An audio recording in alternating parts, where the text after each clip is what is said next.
Sahabat Sate Malam Wilayah 4 Gereja Toraja, di mana saja berada, Shalom dan selamat malam. Semoga sukacita dan damai sejahtera Kristus senantiasa beserta dengan kita, dan kita semua tetap dalam keadaan sehat, serta semakin bertambah teguh dalam iman kepada Tuhan. Saya Pendeta Lukas Dayung, Ketua Badan Pekerja Klasis Makassar Timur. Terima kasih atas kepercayaan yang diberikan kepada saya pada malam hari ini, memimpin Sate Malam Gereja Toraja Wilayah 4. Karena itu Bapak dan Ibu, saudara-saudara, sebelum kita bersama membaca dan merenungkan firman Tuhan, marilah kita berdoa. Terima kasih Bapa di sorga untuk hidup, kekuatan dan kesehatan, serta ruang dan waktu yang dalamnya Tuhan memperkenankan kami menjalani berbagai aktivitas, dan saat ini kami diperkenan lagi mengalami persekutuan bersama Tuhan melalui Sate Malam bersama dengan seluruh Gereja Toraja dalam wilayah 4. Kami rindu bersama membaca dan merenungkan firman-Mu. Tolonglah kami ya Roh Kudus untuk mengerti kehendak melalui firman ini, dan seterusnya kami hayati dan lakukan sepanjang perjalanan kehidupan kami. Karena itu berfirmanlah kami telah sedia mendengar, dalam nama Yesus firman yang hidup. Amin. Bapak, Ibu, saudara-saudara yang sama berbahagia dan dikasihi dalam Tuhan Yesus, bagian firman Tuhan yang akan saya baca kepada kita sekalian dari kitab Kejadian pada pasal yang ke-22, ayat yang pertama sampai pada ayat yang ke-14. Firman Tuhan tertulis demikian. Setelah semuanya itu, Allah mencoba Abraham. Ia berfirman kepadanya, "Abraham." Lalu sahutnya, "Ya Tuhan." Firman-Nya, "Ambillah anakmu yang tunggal itu yang engkau kasihi, yakni Ishak. Pergilah ke tanah Moria dan persembahkanlah dia di sana sebagai korban bakaran pada salah satu gunung yang akan kukatakan kepadamu." Keesokan harinya pagi-pagi bangunlah Abraham, ia memasang pelana keledainya dan memanggil 2 orang bujangnya beserta Ishak anaknya. Ia membela juga kayu untuk korban bakaran itu. Lalu berangkatlah ia dan pergi ke tempat yang dikatakan Allah kepadanya. Ketika pada hari ketiga Abraham melayangkan pandangnya, kelihatanlah kepadanya tempat itu dari jauh. Kata Abraham kepada kedua bujangnya itu, "Tinggallah kamu di sini dengan keledai ini. Aku bersama anak ini akan pergi ke sana. Kami akan sembahyang. Sesudah itu kami akan kembali kepadamu." Lalu Abraham mengambil kayu untuk korban bakaran itu dan memikulkannya ke bahu Ishak anaknya, sedang di tangannya dibawanya api dan pisau. Demikianlah keduanya berjalan bersama-sama. Lalu berkatalah Ishak kepada Abraham ayahnya, "Bapa?" Sahut Abraham, "Ya anakku." Bertanyalah ia, "Di sini sudah ada api dan kayu, tapi di manakah anak domba untuk korban bakaran itu?" Sahut Abraham, "Allah yang menyediakan anak domba untuk korban bakaran baginya, anakku." Demikianlah keduanya berjalan bersama-sama. Sampailah mereka ke tempat yang dikatakan Allah kepadanya. Lalu Abraham mendirikan mezbah di situ. Disusunnyalah kayu, diikatnya Ishak anaknya itu, dan diletakkannya di mezbah itu di atas kayu api. Sesudah itu Abraham mengulurkan tangannya, lalu mengambil pisau untuk menyembelih anaknya. Tetapi berserulah malaikat Tuhan dari langit kepadanya, "Abraham, Abraham." Sahutnya, "Ya Tuhan." Lalu ia berfirman, "Janganlah bunuh anak itu dan jangan kau apa-apakan dia. Sebab telah aku ketahui sekarang bahwa engkau takut akan Allah, dan engkau tidak segan-segan untuk menyerahkan anakmu yang tunggal kepadaku." Lalu Abraham menoleh dan melihat seekor domba jantan di belakangnya, yang tanduknya tersangkut dalam belukar. Abraham mengambil domba itu, lalu mengorbankannya sebagai korban bakaran pengganti anaknya. Dan Abraham menamai tempat itu Tuhan menyediakan. Sebab itu sampai sekarang dikatakan orang, di atas gunung Tuhan akan disediakan. Demikianlah sabda Tuhan. Setiap orang yang mendengarnya, menghayati dan melakukannya, itulah orang yang disebut berbahagia. Amin, firman Tuhan. Bapak, Ibu, saudara-saudara yang sama berbahagia dan dikasihi dalam Tuhan Yesus Juru Selamat hidup kita. Bagian firman Tuhan yang saya bacakan kepada kita sekalian pada malam hari ini, saya mengajak kita untuk merenungkannya dalam satu tema, ketaatan sesuatu yang tak dapat ditawar. Bapak dan Ibu, saudara-saudara yang kekasih dalam Tuhan, pernahkah saudara diperhadapkan pada suatu kasus yang agak rumit? Kenapa? Karena sulit diselesaikan atau sulit untuk diambilkan keputusan. Tetapi jika itu tidak diambilkan keputusan, maka pada gilirannya akan berdampak buruk kepada kita yang diberi tugas mengambil keputusan itu. Kenapa? Karena keputusan ini berkaitan dengan ketaatan kepada orang yang memerintahkan kita untuk mengambil keputusan. Tetapi di balik pengambilan keputusan itu akan berbahaya pada diri kita jikalau itu tidak dilakukan. Tetapi jikalau itu dilakukan, akan juga berbahaya pada diri kita. Kenapa? Karena ini berkaitan dengan ketaatan. Karena itu Bapak Ibu saudara-saudara, seringkali kita kemudian menjadi stres dalam mengambil keputusan. Karena kata hati kita mengatakan saya tidak bisa melakukan itu. Tetapi manakala kita tidak melakukannya, akan berdampak buruk bagi kita. Tetapi jika itu juga dilakukan, akan berdampak buruk juga bagi kita. Ini yang sering kali kita katakan, maju kena, mundur kena. Disinilah terjadi sebuah dilematis. Tetapi apapun alasannya, kita harus mengambil keputusan karena itu konsekuensi ketaatan. Bapak, Ibu, saudara-saudara yang kekasih dalam Tuhan, bagaimana dengan Abraham yang kita tahu diberi gelar sebagai bapak orang beriman? Dia beriman karena dia taat kepada perintah Tuhan. Saudara bayangkan ketika Tuhan mengatakan, keluarlah dari sanak saudaramu, dari bangsamu atau dari negerimu, dan pergi ke negeri yang akan kutunjukkan kepadamu.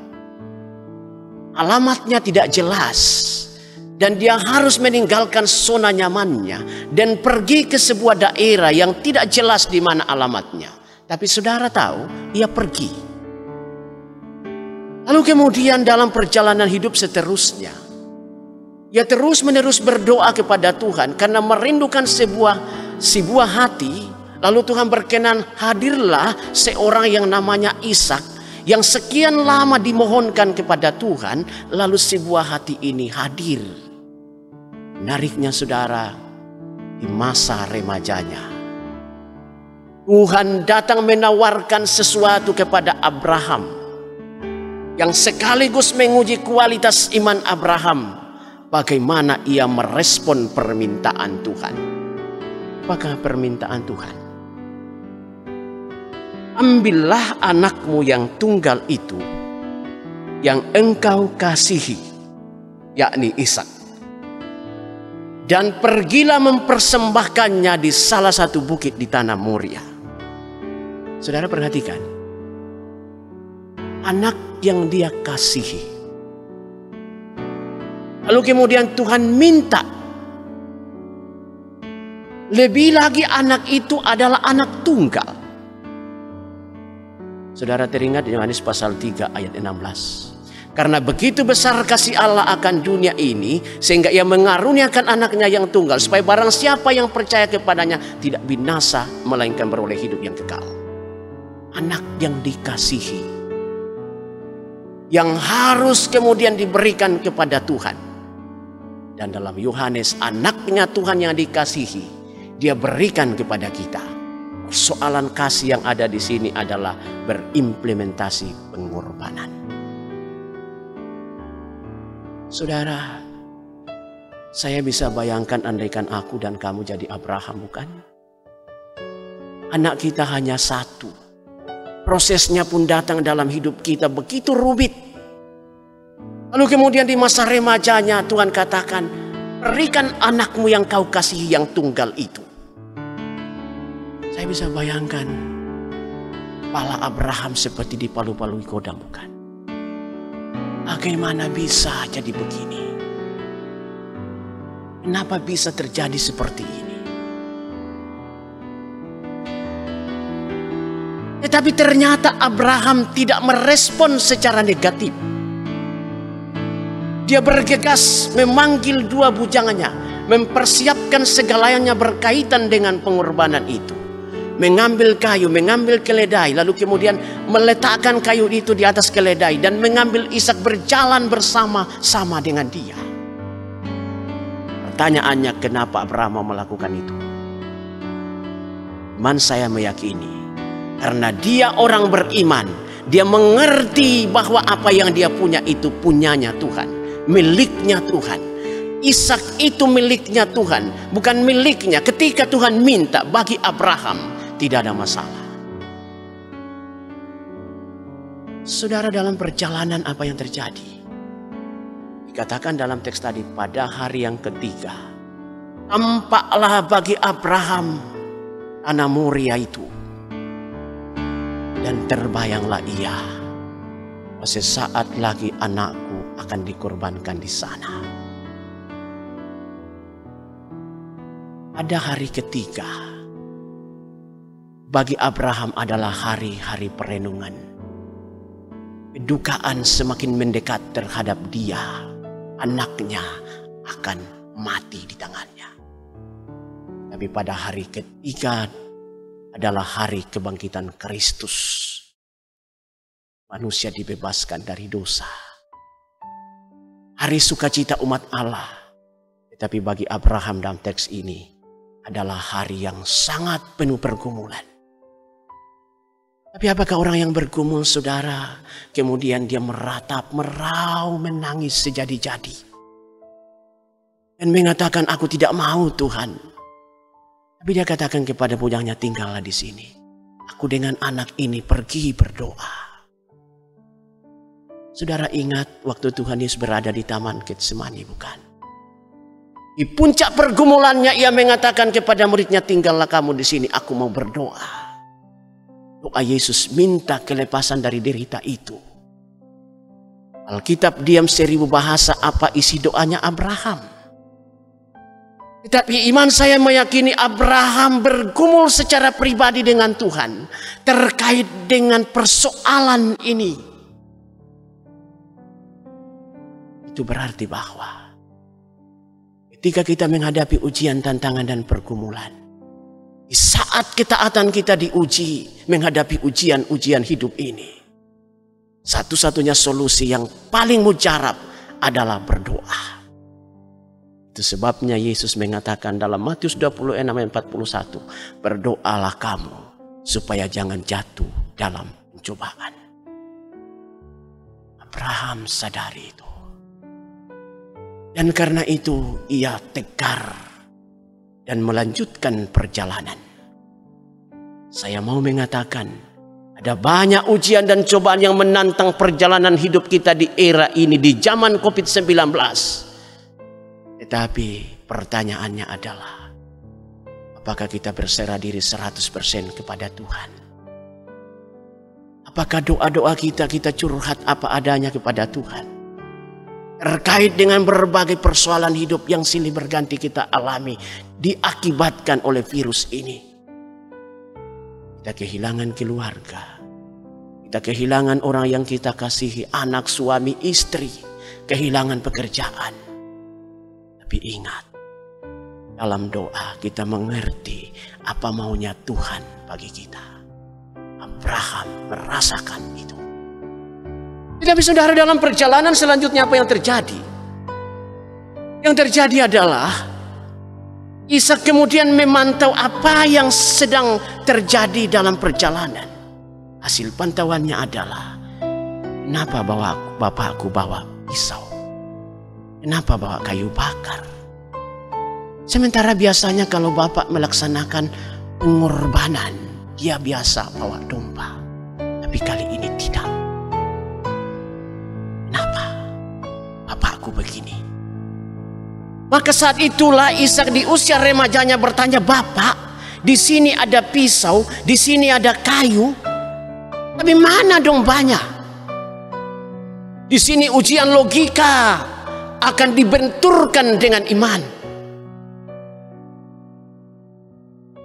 Abraham, saya bisa bayangkan gayanya waktu itu.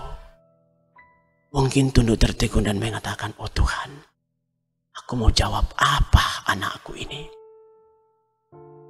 Tapi apa jawaban Abraham? Yehova Jireh. Tuhan menyediakan. Inilah yang namanya iman. Ibrani 11 ayat 1 mengatakan iman adalah dasar dari segala sesuatu yang kita harapkan dan bukti dari segala sesuatu yang kita tidak lihat. Abraham tidak melihat domba, tapi dia harapkan akan ada domba.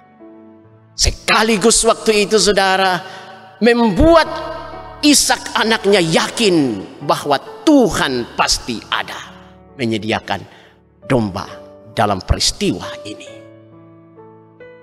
Saudara bisa bayangkan andaikan Abraham mengatakan kau dombanya. Saya percaya sekali akan larilah Ishak ini dan tidak mau disembelih kala itu. Tapi Abraham dengan imannya yang kuat, Yehova Jireh. Saudara, seringkali kita ragu dengan masa depan kehidupan kita. Karena kita pakai logika menghitung-hitung. Ketika bisnis kita mulai bangkrut di zaman corona ini, kita bandingkan ketika kita masih berjaya beberapa waktu yang silam. Terus menghitung sejumlah kerugian dan berkata kapankah akan kembali. Tanpa sadar kita bisa jadi stroke, saudara. Tanpa sadar beruntun penyakit yang silih berganti datang dalam hidup kita. Tapi kalau saudara yakin bahwa Tuhan menyediakan, maka saudara akan berdiri kuat dan teguh menatap hari esok dengan penuh harapan dalam sebuah keyakinan bahwa Tuhan tidak pernah salah dan tidak pernah menuntun kita ke jalan yang salah. Kitalah yang salah mengerti rahasia kasih Tuhan. Karena kita fokus kepada pikiran kita, kita fokus kepada perhitungan manusiawi kita, dan kita tidak fokus kepada Tuhan sang sumber berkat, termasuk yang berkat paling tinggi, itulah berkat kehidupan. Saudara bisa bayangkan bagaimana imannya Abraham terbukti dalam sebuah keyakinan Tuhan menyediakan.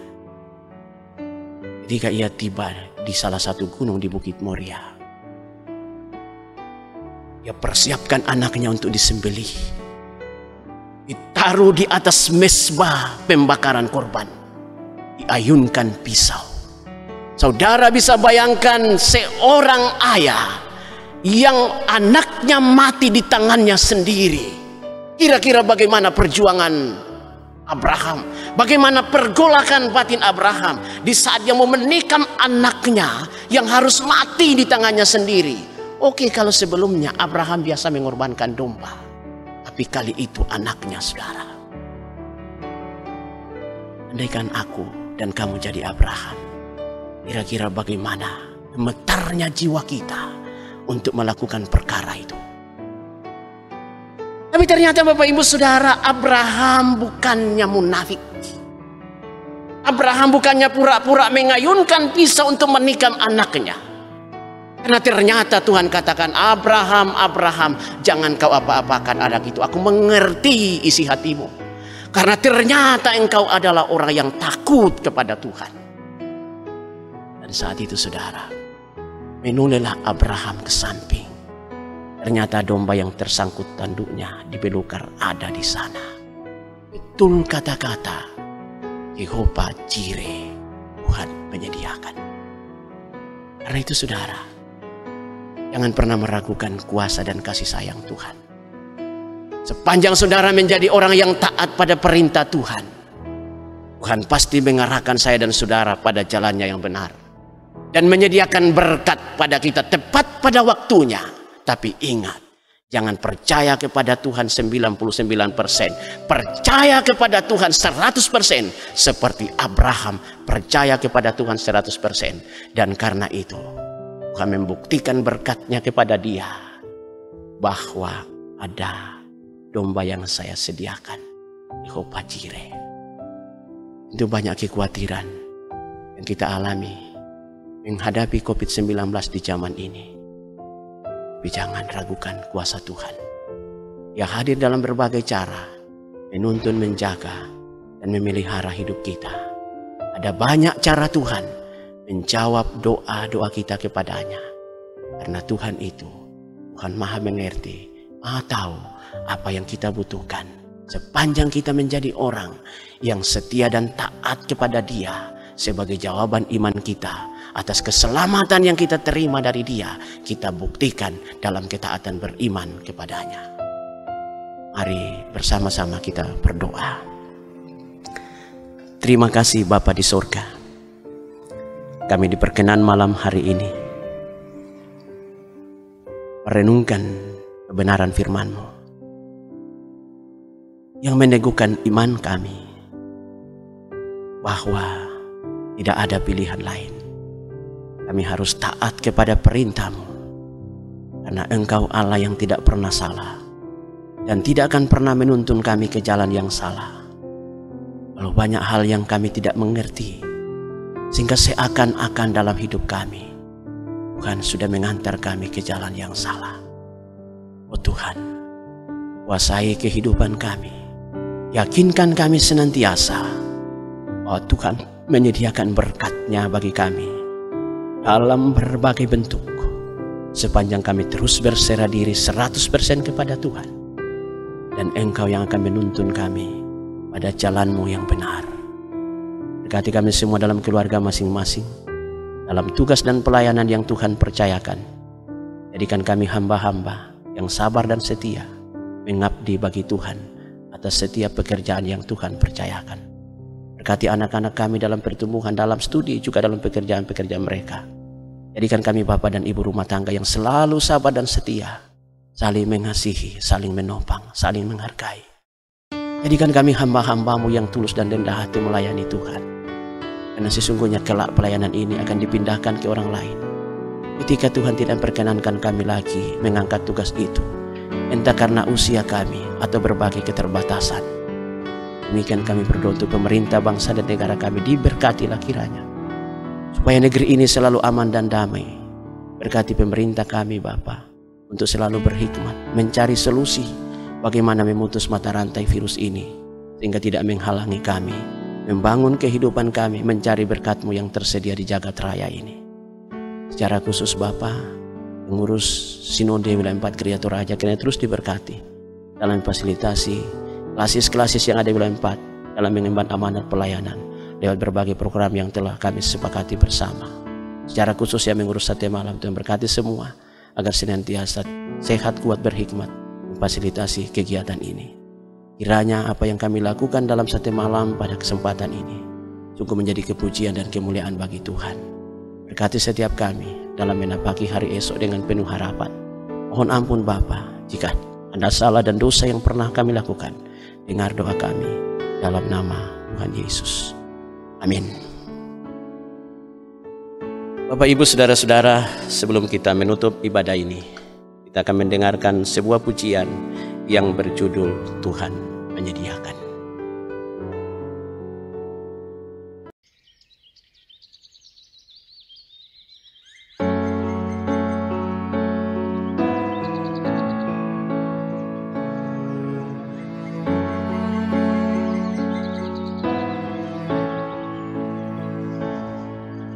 Tuhan, penuhi kebutuhan manusia tiap saat. Selidiki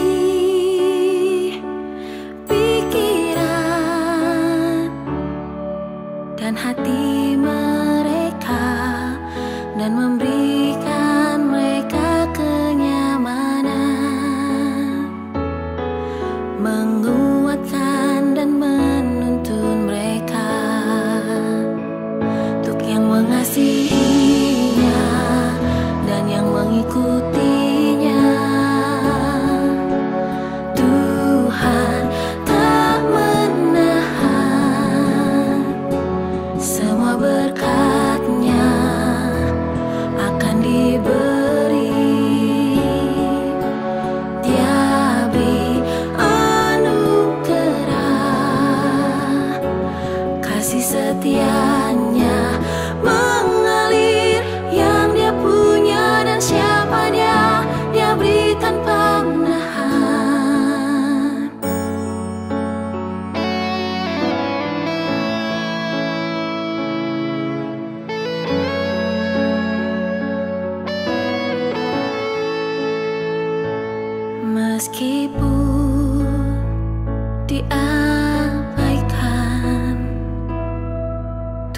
tetap pimpin. Sediakan mereka ikut jalannya, bantu mereka taat agar terima dari tangannya takdir terindah yang terencana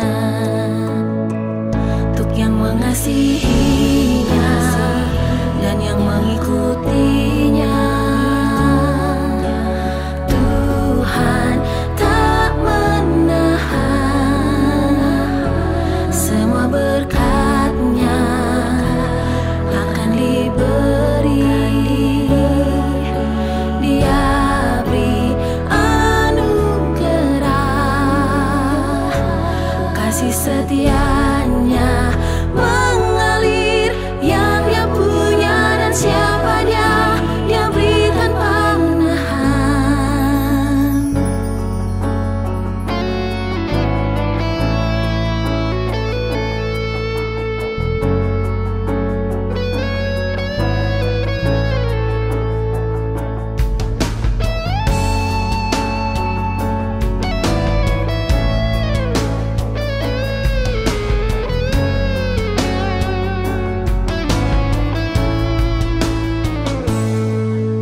Tuhan tak pernah ungkapkan semua sakit yang Dia tanggung, ataupun pikirannya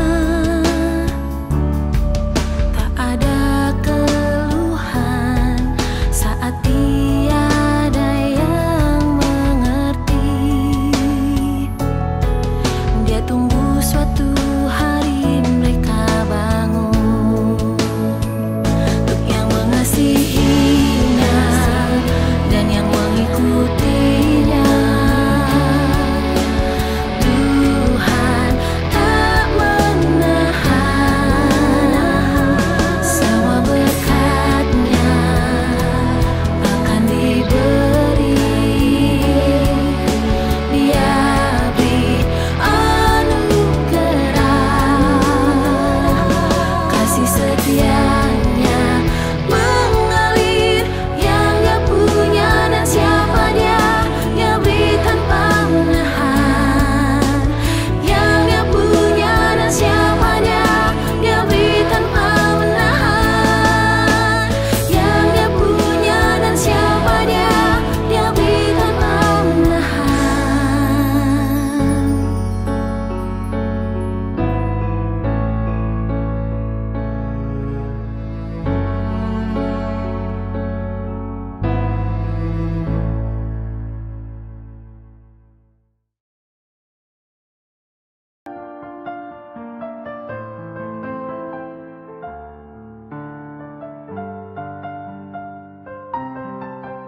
Demikianlah pujian yang telah kita dengarkan bersama.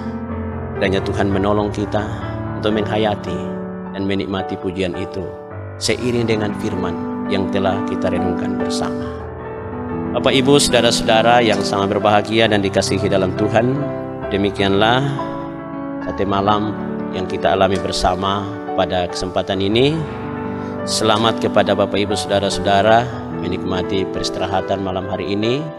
Semoga sukacita dan damai sejahtera Kristus senantiasa melimpah atas kita dalam menjalani kehidupan meniti hari esok dengan penuh harapan dalam kasih Tuhan. Sekian dan terima kasih. Tuhan Yesus memberkati kita sekalian.